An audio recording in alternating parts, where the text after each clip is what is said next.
మీ business విస్తరించాలనుకుంటున్నారా? మార్చి 16-17 హైటెక్స్ లో franchise India biggest ఫ్రో expo. BRS MLC కవిత ఇంట్లో ED సోదాలు కలకలం రేపుతున్నాయి. ఢిల్లీ నుంచి వచ్చిన 10 మంది అధికారుల బృందం హైదరాబాద్లోని కవిత నివాసంలో తనిఖీలు చేస్తోంది. ఈడీ అధికారులతో కలిసి ఐటీ అధికారులు కూడా ఈ సోదాల్లో ఉన్నట్టుగా తెలుస్తోంది. 4 టీములుగా ఏర్పడి తనిఖీలు చేపట్టారు. ఐటీ దాడుల నేపథ్యంలో కవిత నివాసం దగ్గర భారీ ఎత్తున పోలీసులను మోహరించారు. ఢిల్లీ లిక్కర్ స్కామ్ కేసుకు సంబంధించి సోదాలు జరుపుతున్నట్టు సమాచారం అందుతోంది. ఇటీవల ఢిల్లీ లిక్కర్ స్కామ్ కేసులో కవితను ఛార్జ్షీట్లో నిందితురాలుగా చేరుస్తూ సిబిఐ సమన్లు జారీ చేసిన విషయం తెలిసిందే. దీంతో నోటీసు ఈడీ కూడా కవితను నిందితురాలుగానే చేసినట్టుగా తెలుస్తోంది. అటు సిబిఐ ఇటు ఈడీ 2 చోట్ల ప్రస్తుతం కవిత ఢిల్లీ లిక్కర్ స్కామ్లో నిందితురాలుగా ఉంది. ఈ నేపథ్యంలోనే కవిత ఇంట్లో అనూహ్యంగా ఐటీ ఈడీకి సంబంధించిన 2 బృందాలు అంటే మొత్తం 10 మంది అధికారులు కవిత ఇంట్లో సోదాలు జరుపుతున్నట్టుగా తెలుస్తోంది. ప్రస్తుతం కవిత ఇంటి దగ్గర హడావుడి కనిపిస్తోంది.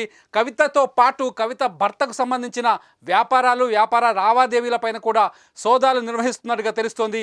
ఇప్పటికే కవిత ఢిల్లీ లిక్కర్ స్కామ్లో నిందితురాలుగా ఉన్నారు. గతంలో కవితను పలుమార్లు ఈడీ విచారించిన తర్వాత కవితను అరెస్టు చేస్తారనే ప్రచారం జరిగింది.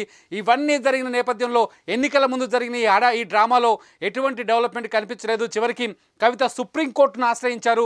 సుప్రీంకోర్టును ఆశ్రయించిన తర్వాత కవితకి ఇచ్చిన ఈడీ నోటీసులు జారీ చేస్తే విచారణకు హాజరు కావాల్సిన అవసరం లేదని కవిత ఈ మధ్యనే తెగేసి చెప్పారు. ఆ తర్వాత కవితని సిబిఐ ఈడీ ఇద్దరు నిందితురాలుగా చేరుస్తూ ఛార్జ్షీట్లో పేరు నమోదు చేశారు.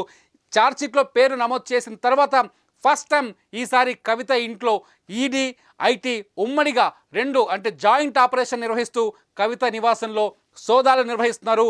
ఇది ఢిల్లీ లిక్కర్ స్కామ్ విచారణలో కీలకమైన పరిణామం. కవిత ఇంట్లో దాదాపు ఈ సోదాలు 2 రోజులు జరిగే అవకాశం కనిపిస్తోంది. 2 రోజుల పాటు ఈ సోదాలు జరుగుతాయని సమాచారం అందుతోంది. ఢిల్లీ నుంచి వచ్చిన ప్రత్యేక అధికారుల బృందం నేతృత్వంలో ఈ సోదాలు జరుగుతున్నట్టుగా తెలుస్తుంది. ప్రస్తుతానికి కవిత ఇంటి దగ్గర పోలీసులు మోహరించి కనిపిస్తున్నారు. కవితకి ముందస్తు సమాచారం ఉందా లేదా అన్నది ఇంకా తెలియాల్సి ఉంది. కవితకు సమాచారం ఇవ్వకుండానే ఐటీ ఈడీ రైడ్ చేస్తున్నట్టుగా తెలుస్తోంది. కవిత భర్తకు సంబంధించిన వ్యాపార సంస్థలపైన కూడా రైడ్స్ జరిగే అవకాశం కనిపిస్తోంది. ప్రస్తుతానికి మాత్రం హైదరాబాద్లో ఎన్నికల నేపథ్యంలో ఢిల్లీ నుంచి ఈడీ బృందం దిగడం, హైదరాబాద్లోని ఐటీ అధికారులను కలుపుకొని కవిత నివాసంలో సోదాలు చేపట్టడం ఒక రకంగా సెన్సేషన్ అనే చెప్పాలి. చూద్దాం కవిత నివాసం జరిగిన సోదాలపైన ఈడీ ఎటువంటి సమాచారం ఇవ్వబోతుందో. సుమన్ టీవీలో మీ పర్సనల్ అండ్ బిజినెస్ ప్రమోషన్స్ కోసం కింది నెంబర్కి కాంటాక్ట్ చేయండి.